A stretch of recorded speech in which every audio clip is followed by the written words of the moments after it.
Why is April 10th the day to list your home in 2022?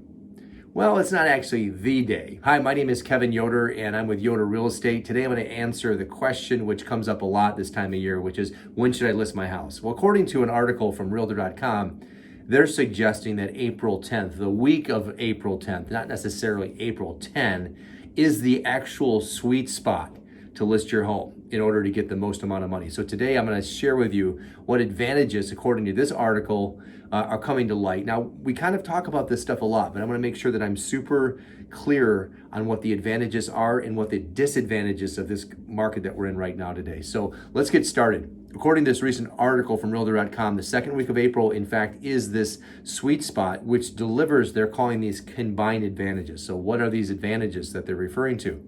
So the data indicates that home prices in demand are rising earlier than typical. In the second week of April, beginning April 10, according to this article, is the week to sell this year. Now, they've also pointed out that other years have had a different sweet spot of the week. It could have been a week earlier or a week later.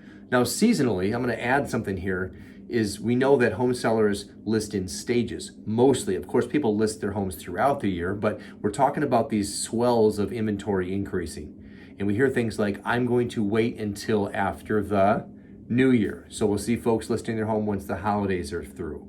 Then you also have a second stage, which is folks that want to get on the market sometime, right around now before spring break, but mostly it's after spring break. So that's kind of where that April 10 comes in. And a lot of folks are leaving town right now, going on spring break, so they don't want to have their homes on the market because there's not going to be that many buyers, et cetera, et cetera. So this happens to be the sweet spot. Now listen, during 2021, homes listed during that particular sweet spot, which wasn't the same week last year, they experienced a 29% increase in viewings than other months throughout the year. That's a significant increase in eyeballs on the property. Now, this year though, demand and home prices have remained much higher than normal. So those are the facts at play here, but let's also add a few other caveats. What's going on in the world right now? Well, we know there's a war in Ukraine. The thing about that one though is we don't know the impact that's going to have on the real estate market.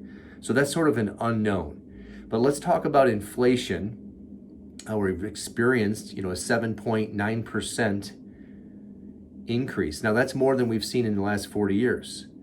Combine that with an increase in mortgage interest rates from the feds. They're looking at doing this 7 more times this year. Now the downside to that for the buyer is that with inflation, of course, there's a lot more expenses. Everything's going up, which means that erodes and takes away from their potential purchasing power for your home. The same is true when it comes to increasing interest rates, because the more the interest rate is, of course, the more the payment, which means the less home that they can afford. Now, let's bring this all together into one clear, concise statement. If I'm a home seller this year, knowing the data that 29% increase of viewings on a property last year during that sweet spot, we may want to take a look at this, not just because Realtor.com said so or because I say so. Look at it from a supply and demand standpoint. Now we have some things going on globally. Ukraine, put that aside for a second. We have inflation and we have interest rates rising. Facts, not opinion. So if I'm a home seller and I want to get in front of these things, when might be a great time to get a home on the market? First and foremost, not discussed in this article, is supply and demand. Most home sellers wait until June or July to list. Why?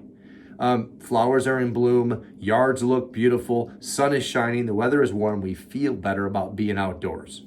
Okay, we can all agree to that. Well, what else though? Supply and demand is not in the seller's favor. Why is that? Because the more homes that are on the market, the less demand for the product being the home on the street.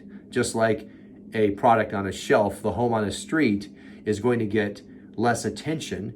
Whenever there's a lack of inventory, prices go up. Whenever there's additional inventory, prices, of course, don't rise as fast and there's less demand. So that's one little sweet spot here. I agree with this April 10th notion or concept because of supply and demand. You add in the fact that interest rates are going up, and then finally we have this the inflation that's happening right now. So if you're a home seller thinking about listing this year, most folks wait until later, June or July. There's nothing wrong with that, but you're not leaning into supply and demand and not taking advantage of that.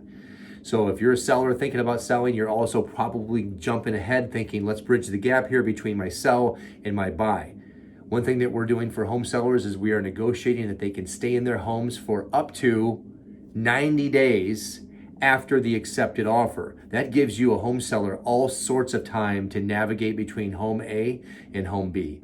It's ample time, because if you have a strategy in place to go out and look for properties that are not even listed like we do at Yoder Real Estate, we're going to find you that dream home. So if you want to know more about how to navigate through this interesting market we have and how to maximize your money at the closing table, give us a call. We're here to help. My name is Kevin Yoder with Yoder Real Estate. You can find us online at yoderrealestate.com, and we look forward to connecting with you this spring.